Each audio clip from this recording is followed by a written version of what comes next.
스님, 저는 평생 착하게만 살았는데 왜 이렇게 힘들까요? 한 신도분이 눈물을 흘리며 물으셨습니다. 가족을 위해, 친구를 위해, 직장 동료를 위해 자신을 희생했는데 정작 자신은 외롭고 지쳐 있었습니다. 혹시 여러분도 이런 경험 있으신가요?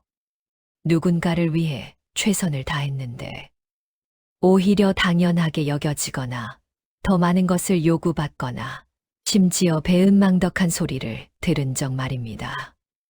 오늘 이 영상에서는 부처님께서 가르쳐 주신 놀라운 진리를 말씀드리겠습니다.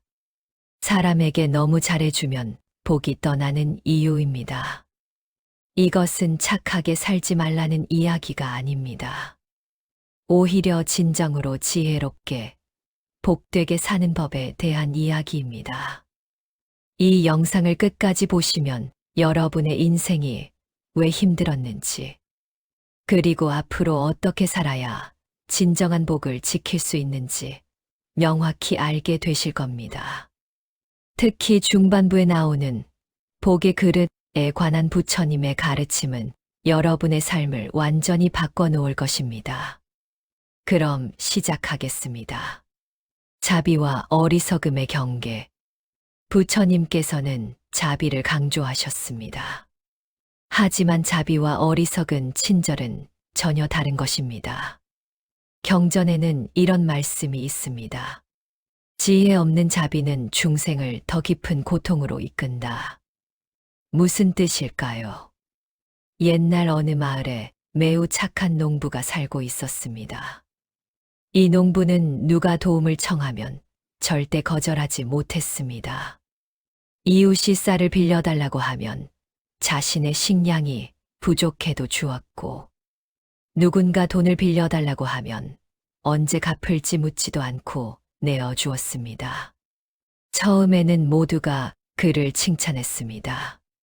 참 복 받을 사람이다 라고 말했죠. 그런데 시간이 지나자 이상한 일이 벌어졌습니다.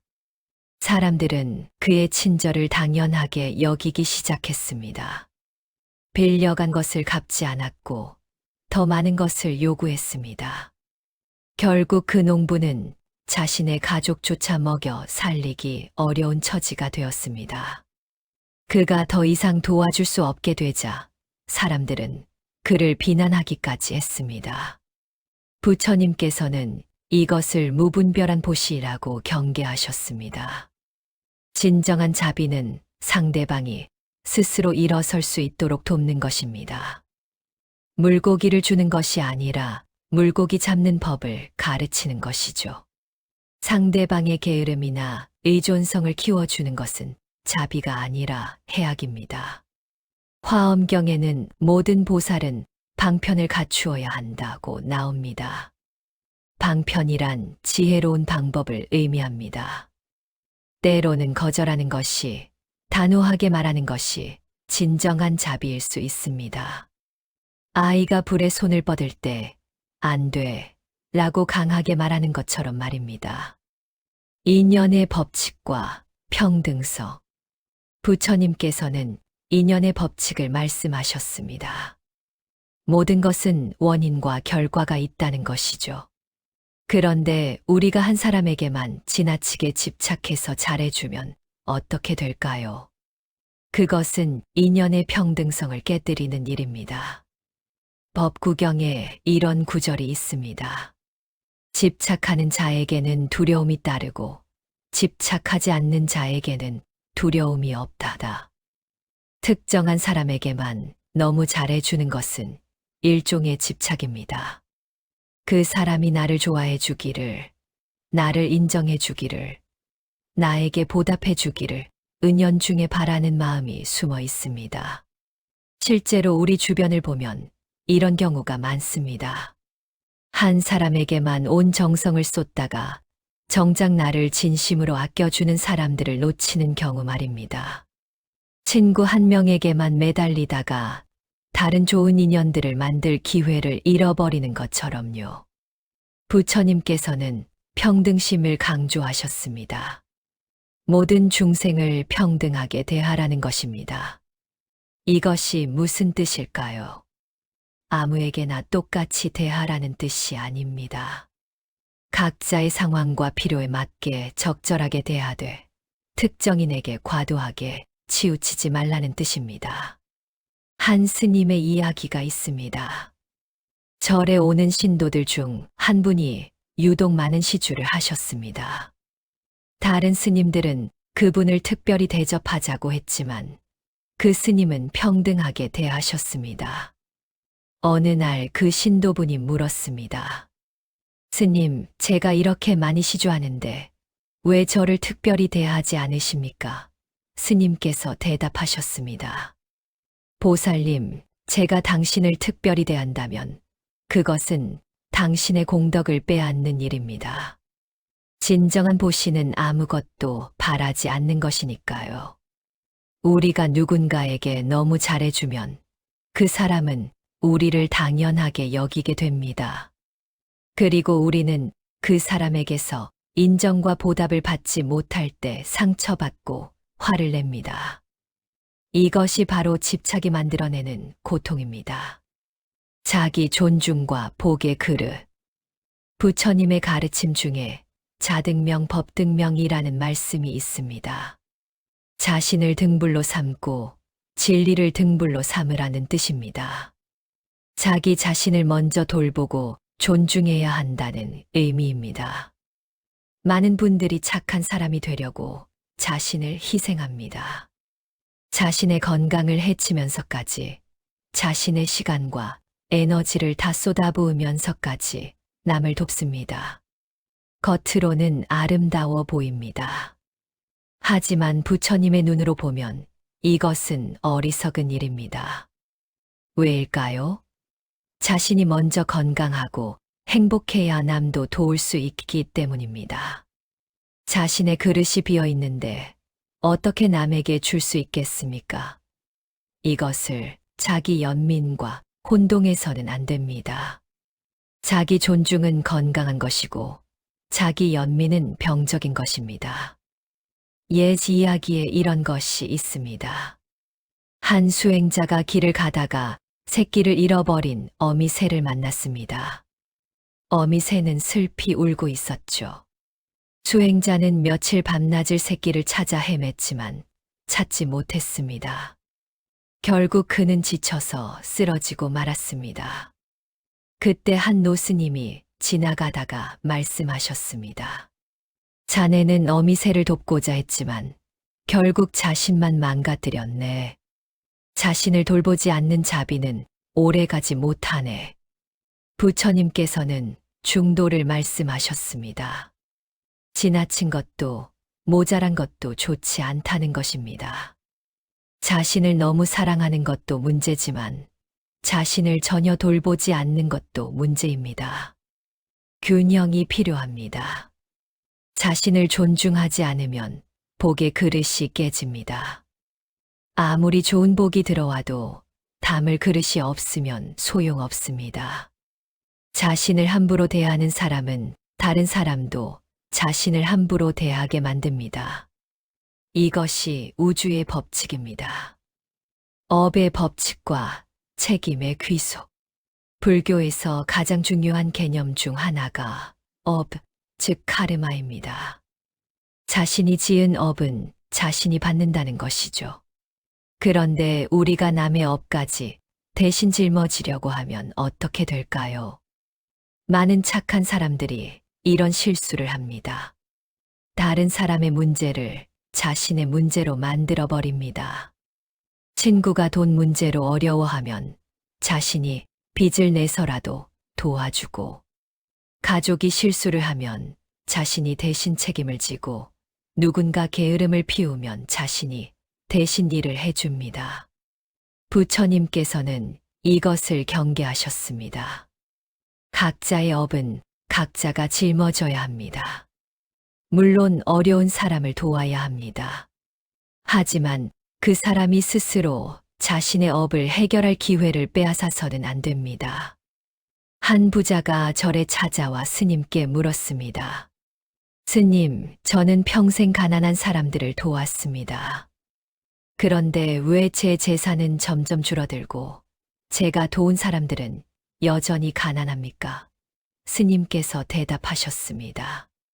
보살님, 당신은 그들에게 물고기를 주었지, 물고기 잡는 법을 가르치지 않았습니다. 당신은 그들의 배고픔을 해결해 주었지만 그들이 스스로 먹고 살 힘을 기르는 것을 막았습니다. 이것이 핵심입니다. 진정으로 누군가를 돕고 싶다면 그 사람이 스스로 일어설 수 있게 도와야 합니다. 계속 의지하게 만드는 것은 도움이 아니라 해악입니다. 그것은 그 사람의 성장을 막는 일입니다. 또한 남의 업을 대신 짊어지려고 하면 자신의 수행을 망칩니다. 부처님께서는 각자 자신의 길을 가야 한다고 말씀하셨습니다.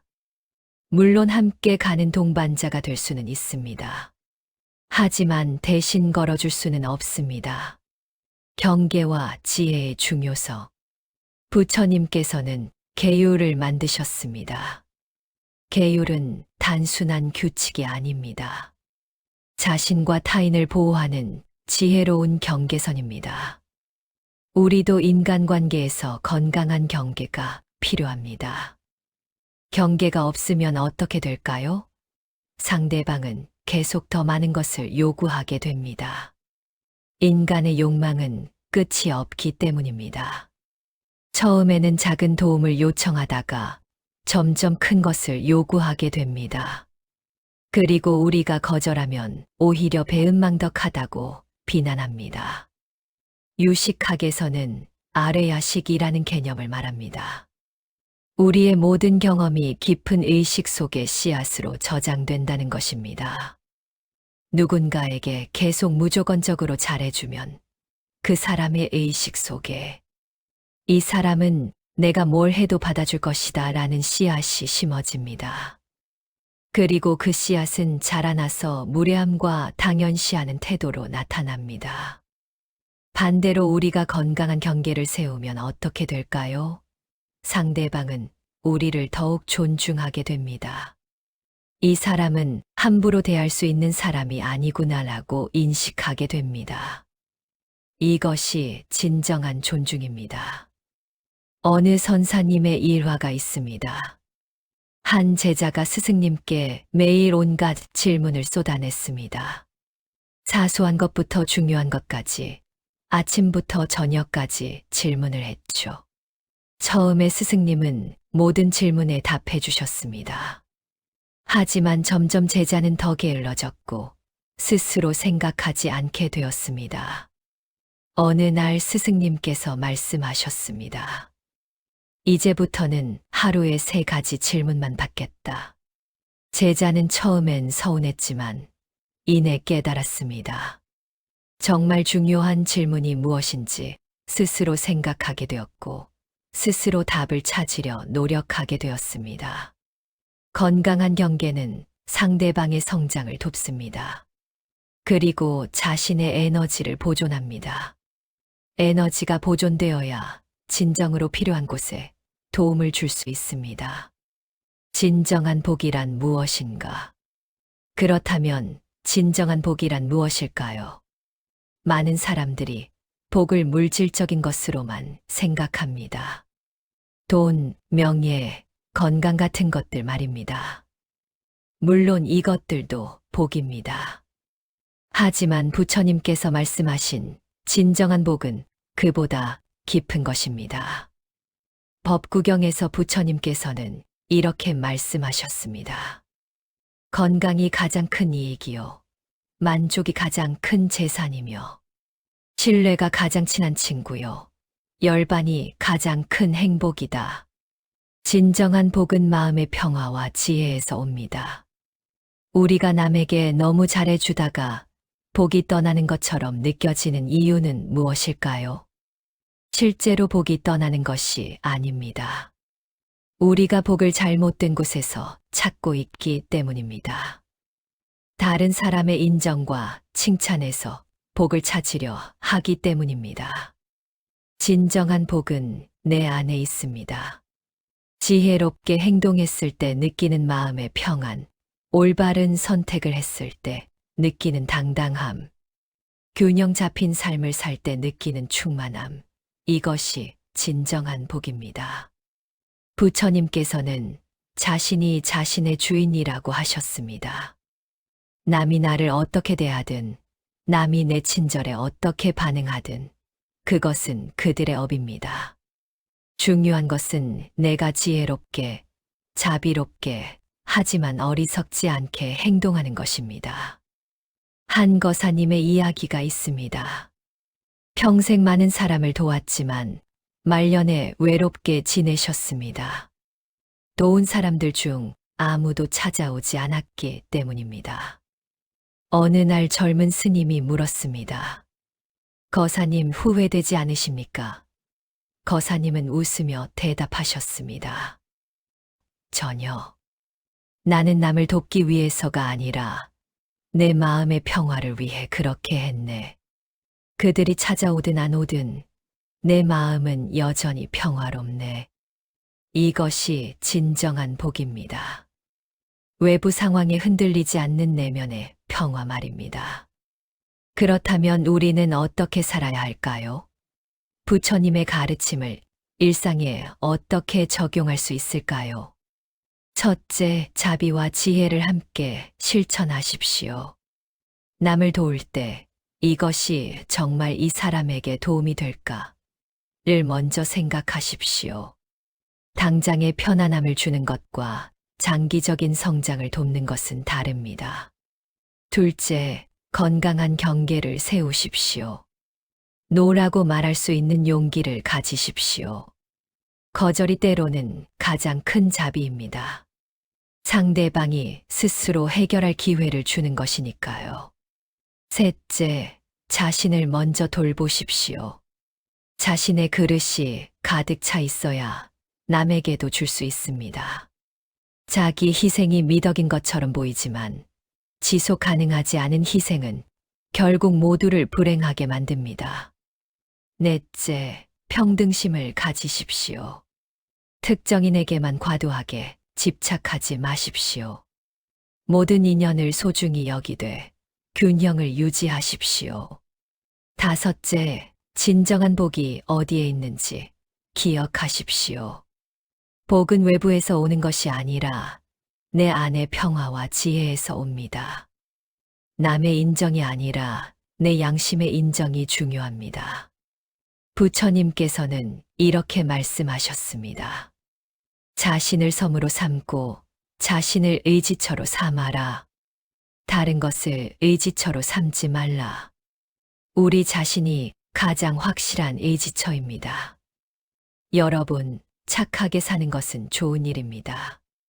하지만 어리석게 착한 것은 자신과 남 모두를 해칩니다. 지혜로운 자비를 실천하십시오. 자신을 존중하고 건강한 경계를 세우고 진정한 복이 무엇인지 깊이 이해하십시오. 부처님의 가르침은 2500년 전이나 지금이나 변함없이 우리에게 길을 보여줍니다. 중도의 길, 지혜와 자비의 균형, 이것이 진정으로 행복한 삶을 사는 방법입니다. 오늘 이야기가 여러분의 삶의 작은 깨달음이 되었기를 바랍니다. 구독과 좋아요는 더 많은 분들에게 부처님의 지혜를 전하는데 큰 도움이 됩니다. 여러분 모두 지혜롭고 자비로운 삶을 사시길 기원합니다. 감사합니다.